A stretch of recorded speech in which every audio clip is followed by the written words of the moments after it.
Assalamualaikum, hai semuanya. Perkenalkan nama saya Arianti Wulandari.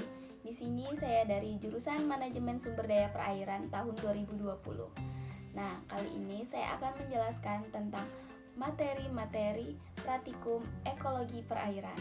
Materi pertama yaitu pengukuran kualitas air, materi kedua yaitu plankton dan feripiton, materi ketiga yaitu bentos dan nekton, materi keempat riparian, dan materi terakhir yaitu biomasa hutan mangrove.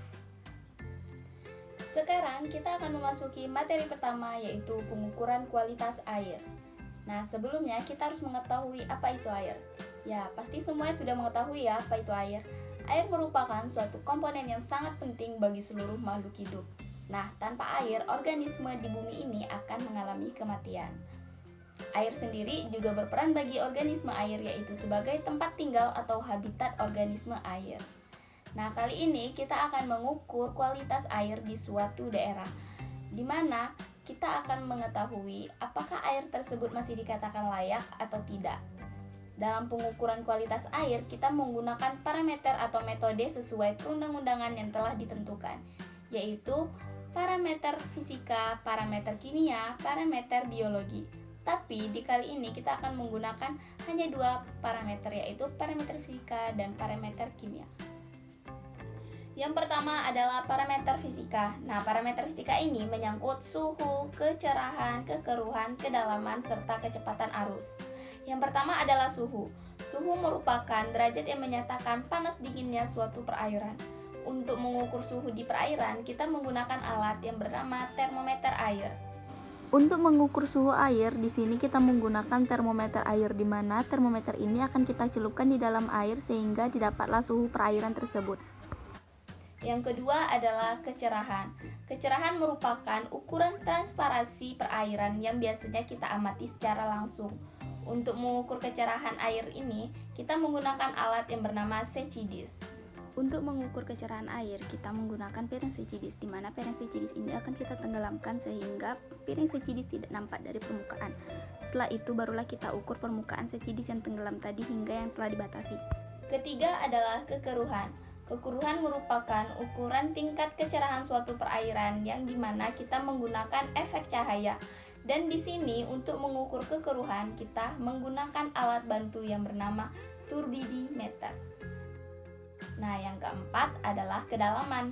Nah, kedalaman air biasanya kita ukur dari permukaan air hingga ke dasar perairan. Biasanya kita menggunakan alat yaitu tali dan pemberat. Untuk mengukur kedalaman air, kita menggunakan tali, pemberat, serta meteran, di mana pemberat yang telah dihubungkan ke tali akan kita celupkan ke dalam perairan sehingga ia menyentuh dasar perairan. Setelah itu barulah kita ukur menggunakan meteran dan didapatlah kedalaman perairan tersebut. Yang terakhir adalah kecepatan arus. Arus merupakan suatu gerakan air yang biasanya mengakibatkan perpindahan massa baik secara horizontal maupun vertikal. Untuk mengukur kecepatan arus ini biasanya kita menggunakan alat yang lebih ringan, yaitu tali dan botol plastik. Untuk mengukur kecepatan arus di sini kita menggunakan botol yang telah diikatkan pada tali. Setelah itu botol ini akan kita hanyutkan dan kita itu menggunakan stopwatch sesuai dengan batasan yang telah ditentukan.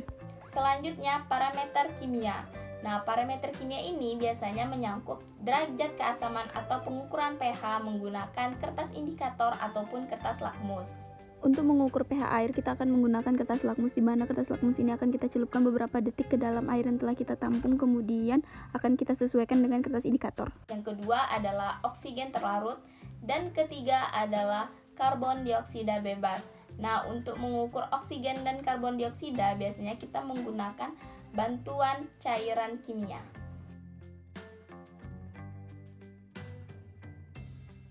Sekarang kita memasuki materi plankton dan feripiton.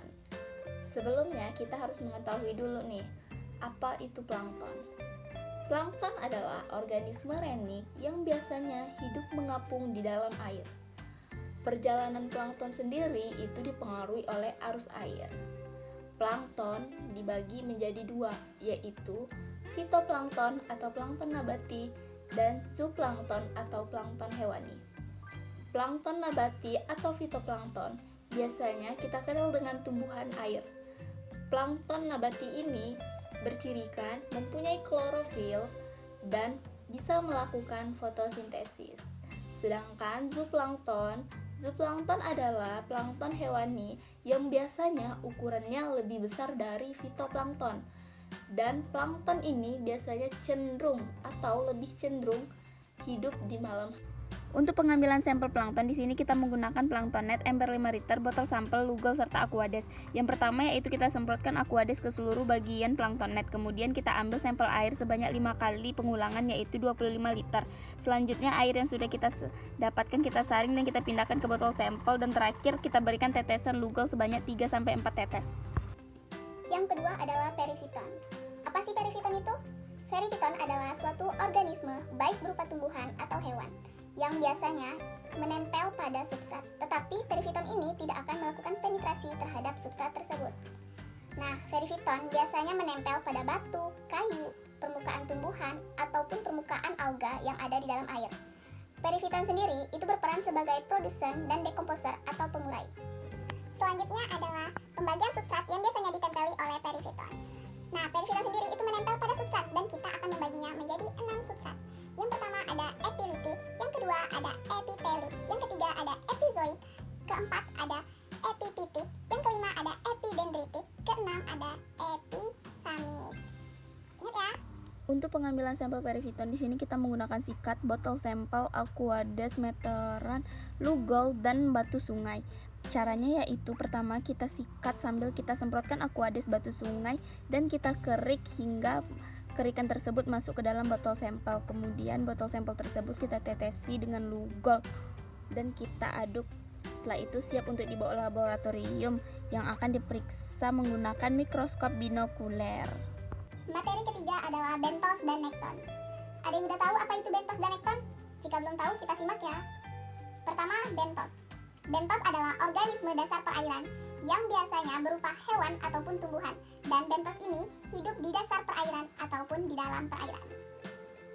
Kali ini kita akan mengklasifikasikan bentos berdasarkan tempat hidupnya. Yang pertama ada infauna. Infauna adalah bentos yang biasanya hidup di dalam sedimen. Contohnya cacing laut, tiram, dan remis. Kedua ada epifauna.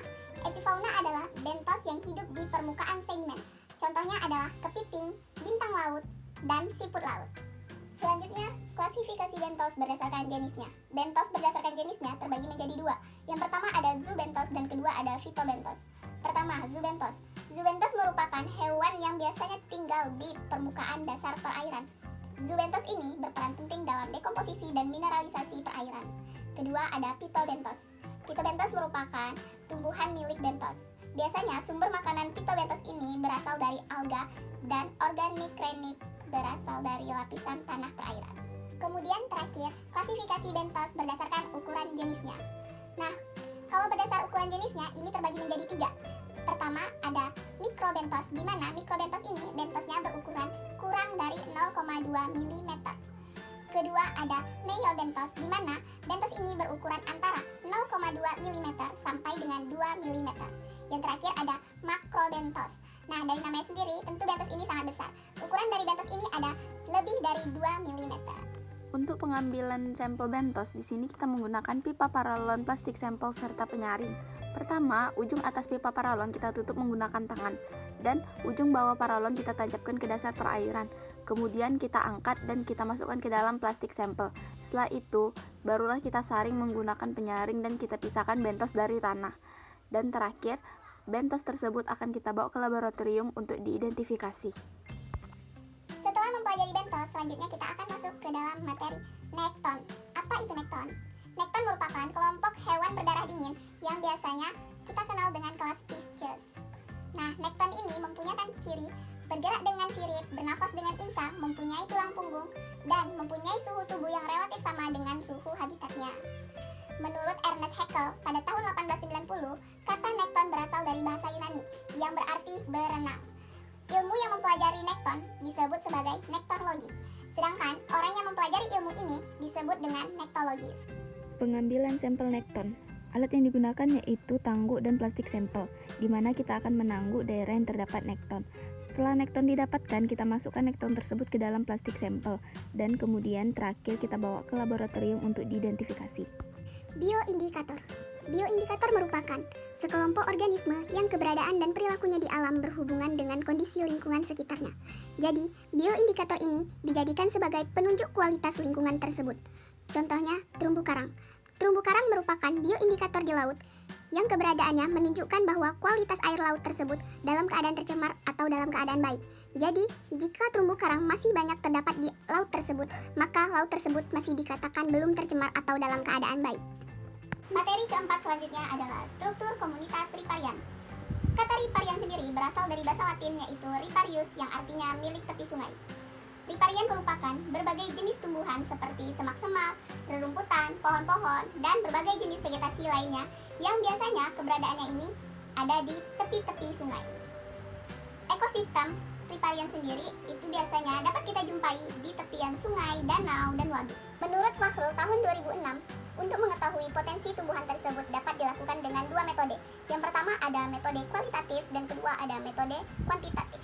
Sedangkan menurut Sorya Negara sendiri tahun 1988 terdapat tiga metode. Yang pertama ada metode kuadran, kedua ada metode transek, dan ketiga ada metode minimal area. Jadi riparian ini memiliki banyak sekali manfaat. Yang pertama, riparian menjadi buffer zone atau daerah penyangga sebagai peneduh daerah riparian, menjaga keseimbangan ekosistem baik itu biotik maupun abiotik, menjaga ketersediaan organik terlarut, serta masih banyak manfaat lainnya. Pada praktikum ini kita akan menggunakan metode kuadran dan metode transek. Yang pertama adalah metode kuadran. Di sini kita akan membuat peta kuadran menggunakan tali dan paku ukuran 1 x 1 meter dan di dalamnya ada ukuran 50 x 50 cm dan 25 x 25 cm. Setelah itu kita akan mengidentifikasi jenis tumbuhan yang ada di dalamnya. Selanjutnya adalah metode transek. Alat yang digunakan adalah meteran, tali rapia, serta gunting. Pertama, kita akan menentukan lokasi transek. Setelah itu kita akan menentukan 2 titik sebagai pusat garis transek. Kemudian kita akan membuat segmen yang panjangnya adalah 10 meter dan membuat peta contoh. Kemudian kita akan mengidentifikasi jumlah individual pohon dewasa, remaja, diameter pohon, serta prediksi tinggi pohon. Materi terakhir kita adalah biomasa hutan mangrove. Kata mangrove sendiri berasal dari bahasa Portugis yaitu mengu dan bahasa Inggris yaitu grove. Mangrove merupakan segala jenis tumbuhan yang biasanya kita jumpai di tepian pantai atau muara sungai, di mana kehidupannya dipengaruhi oleh pasang surut air laut dan salinitas air laut. Teman-teman, jika kita menemukan hutan mangrove di tepian pantai, biasanya kita sering melihat ketumpukan daunan, rantingan, atau sisa vegetasi di atas tanah hutan mangrove. Nah, ini semualah yang dinamakan dengan serasa. Serasa ini akan diuraikan oleh bakteri melalui proses kimiawi dan perubahan fisik. Jadi, proses ini dinamakan dengan dekomposisi serasa. Jadi teman-teman, hutan mangrove ini mempunyai banyak sebutan. Yang pertama ada hutan payau, kedua ada hutan bakau. Disebut sebagai hutan payau karena hutan ini tumbuh dan berkembang biak di daerah campuran air laut dan air tawar, sehingga disebutlah sebagai hutan payau. Sedangkan untuk hutan bakau sendiri itu merupakan sebutan bagi masyarakat yang biasanya tinggal di daerah tersebut. Oh iya teman-teman, guguran serasa ini memiliki banyak sekali manfaat. Yang pertama, ia menjadi penyeimbang unsur hara, dan kedua, ia menjadi penjaga keseimbangan ekosistem. Untuk mengetahui produksi serasa tersebut, maka sebelumnya kita harus mengetahui biomasa dari guguran serasa sendiri. Nah, biomasa, apakah ada yang udah tahu apa itu biomasa? Biomasa adalah jumlah berat kering dari seluruh bagian tumbuhan, baik itu dedaunan, ranting, pohon, bunga, dan akar. Potensi biomasa sendiri itu dipengaruhi oleh kemampuan pohon dalam menyerap karbon dioksida dari lingkungannya yang melalui proses fotosintesis. Nah, proses inilah yang disebut dengan proses sequestration. So, teman-teman, hutan mangrove ini memiliki beragam macam manfaat baik dari segi fisik, ekologis, dan ekonomi. Mari kita simak ya satu-satu fungsinya. Pertama adalah fungsi fisik hutan mangrove. Nah, fungsinya yaitu sebagai pemisah darat dan laut, sebagai penahan dari abrasi dan gelombang air laut. Hutan mangrove ini juga mengendalikan intrusi air laut, serta penyangga bagi kehidupan biotik. Yang kedua, fungsi ekologis dari hutan mangrove. Nah, fungsinya yaitu sebagai daerah asuhan, daerah pencari makan, dan daerah pemijahan bagi biota air laut. Kedua, sebagai daerah penangkap karbon. Ketiga, sebagai sumber plasma natfa. Dan yang terakhir, sebagai daerah pertukaran nutrisi. Yang terakhir adalah fungsi ekologis hutan mangrove.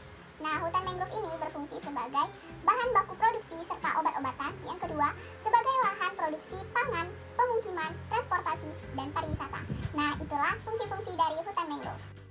Untuk mengetahui biomasa hutan mangrove, kita menggunakan kotak kayu terliter, timbangan Sartorius serta oven.